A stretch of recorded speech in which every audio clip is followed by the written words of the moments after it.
When you're young, a trauma might happen to you, and at first, you may not understand, or you might think that you can handle it, that you can just let it go. But this is the first time that it's happened to you. And then your mind dwells on the events, and later on, gradually you realize what happened, but it's too late to turn back. So the trauma grows heavier and heavier as you realize that this was a once-in-a-lifetime opportunity to do something about it, to stand up for yourself, to fight back, to use your voice, but you didn't. You hesitated. When you go through something horrible like child abuse or sexual abuse, or something overwhelming like bullying over the long term, or a terrible betrayal, or being cheated on, tradition says that you're supposed to speak out, to fight back, to take revenge. But when we fail to do this, we suffer even more. And for us, it's just too much to handle, too much to let go all at once. This is what life is like without proper holistic healing practices for the mind. Our minds are so conditioned that the only way to feel better is if we do something just as bad to the other person. But we need other ways and better ways to heal, because traumas are very common. Most of the time, we're helpless. The good news is there is a solution. There is one great benefit and necessity in suffering. That is spiritual growth. Nobody wants to undergo trauma. Nobody wants to admit that they carry a miserable past that ruined their childhood for almost a decade or longer.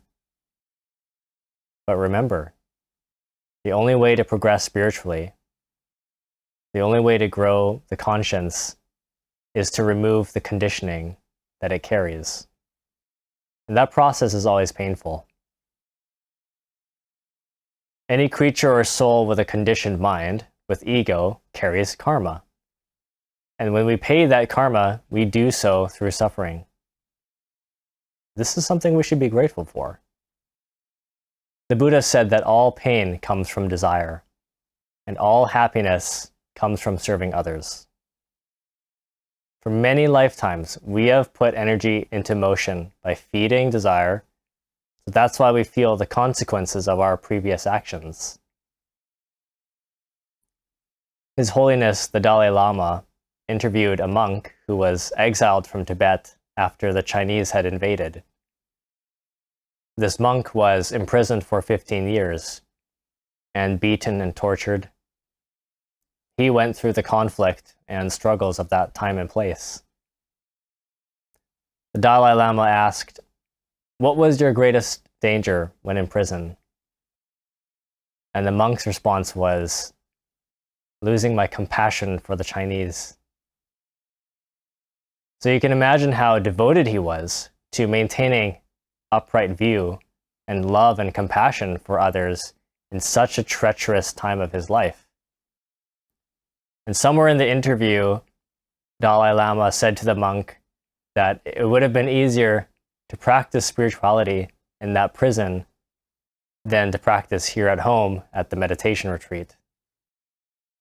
When I first began meditating on my youth trauma, after a few insights, my intuition told me through dream text, the consciousness needs something to feel.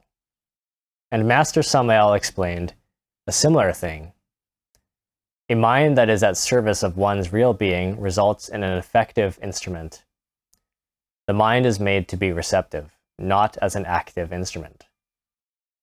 If someone hurts us, we must not permit the mind to react.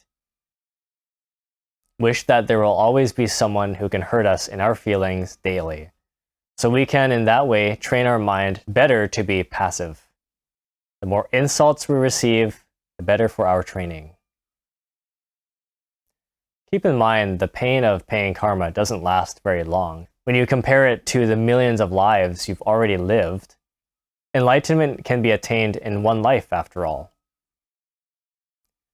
You're watching this video because you already went through the pain of childhood trauma, and that's one of the worst experiences most people go through these days. So now that you're almost past that, it's just a matter of digesting those impressions from the past so that you can move forward again. We all have to work on ourselves at some point. How can you work on your pride if you've been feeding it your whole life and can't remember any time when you didn't stand up for yourself or embarrass yourself? How can you work on your sorrow and grief if you've never failed miserably at something or lost a loved one? Meditation is the right thing to do. It is the proper way to heal the mind. It is the way our mind was intended to function, with serenity and alertness. Meditative comprehension expands the consciousness. As your awareness expands, a lot of amazing things happen. You begin to see the bigger picture in life and find it easier to prioritize the things that really matter to you. And for more dedicated students of spirituality, these struggles and ordeals are what you want. You want these ordeals so that you can become more and more resilient to the dramas and difficulties of life. Because really, the consciousness itself has no preference towards things. It only perceives, and it does so with indifference and tranquility. This state of unconditioned consciousness is called samadhi. It is a state in which we perceive everything objectively, free from the distractions and defects like pride, hatred, lust, fear, addiction. Samadhi states are possible to attain in meditation for brief periods of time, and with more training, you can learn to access it regularly at will. Samadhi is the highest state of consciousness a person can experience in meditation. So if you manage to reach it at some point in your practice, you will receive enormous benefit.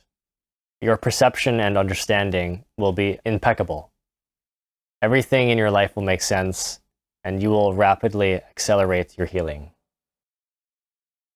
Now, with all that being said, I should mention that you will not eliminate all of your pride and anger and sorrow and depression at once by doing this. This work is a process that requires successive comprehension. You may reach a point in which you've received all the insights and wisdom you needed, but still feel slight and occasional resentment or brooding. At this stage, you may have to just give your meditation practice a break and be content with what you received. I bring this up because this happened to me. I meditated so relentlessly on my trauma that I reached a point where I was told in meditation that my own defects of ruthlessness and anger were trying to kill themselves and other egos. So in other words, I was being ruthless in my practice. You have to realize that only consciousness and energy can eliminate defects. Defects do not extirpate other defects. So if you practice with excessive determination, stubbornness, frustration, and attachment, then you will likely struggle. In my case, I was already provided the answers I needed to move on. I was basically told in different ways to let go because it was the right thing to do. I understood this intellectually, but by persisting in meditation and asking for more help, this showed that I didn't comprehend it. What this means is, once you receive the answers you need, you have to actually follow them in order to progress. With this practice, you'll never have to find yourself looking back and considering asking your ex-partner, why did you do this and why did you say that? What was that all about? Because you will be able to find the answers yourself. So cherish your insights and keep referring back to them. Follow them, stick to them. They are true and they are beautiful. I will admit, letting go of traumas using transmutation is easier said than done. We lived our whole lives protecting our pride and always arguing and fighting back with people who mistreat us. But this is the old paradigm of mankind, and it has only made things worse. Nothing good can come out of revenge and violence and weapons. Our problems are so pervasive that in this day and age, most of us have little choice but to liberate ourselves in a more conscious way. It wasn't until 7 years later when I finally discovered these healing practices, and adjusting to them wasn't easy either, because what I was doing wasn't part of my plan, and it felt really unconventional. Most people in the West just solve their problems on the spot by protecting their pride and complaining or retaliating against someone. But I had no choice but to become spiritual, since my problem was in the past and there was nothing I could do to change it. The counselor said that only I know what's right at the end of the day. They could not remove my stubborn pride from me. They could only give me support. But meditation, on the other hand, destroyed my defects of pride and anger. It was hard for me to get used to the idea that there was this miraculous way to heal from all types of psychological suffering. And if you don't like the phrase letting go, having to let go of something, really what you're doing is you're transmuting. You're transmuting impressions and you're comprehending. Transmutation means to change thoroughly. So when we're struggling with something like a trauma, our energy is blocked in different parts of the mind and body. When we transmute impressions, we use various exercises to move energy around, release tension, and transform negative emotions and thoughts into their lighter forms. And this can be done in many ways, as long as we are focusing our attention on the negative impressions and using the exercises to release tension. Activities like dancing, singing, shouting, exercising, listening to music, and making art are all conducive to unblocking and transmuting energy. But for people who are very serious about energy work and transmutation, more advanced and specialized practices have been provided to us by ancient religions like Hinduism. The most common and effective ones include Hatha Yoga, Pranayama, Dream Yoga, and meditation and prayer. And the highest and most sacred practices, Tibetan rites for rejuvenation, and Tantra. To learn these proper integral healing techniques, refer to my videos End Suffering, How to Meditate, or simply How to Meditate, and Meditation and the 8 Limbs of Yoga.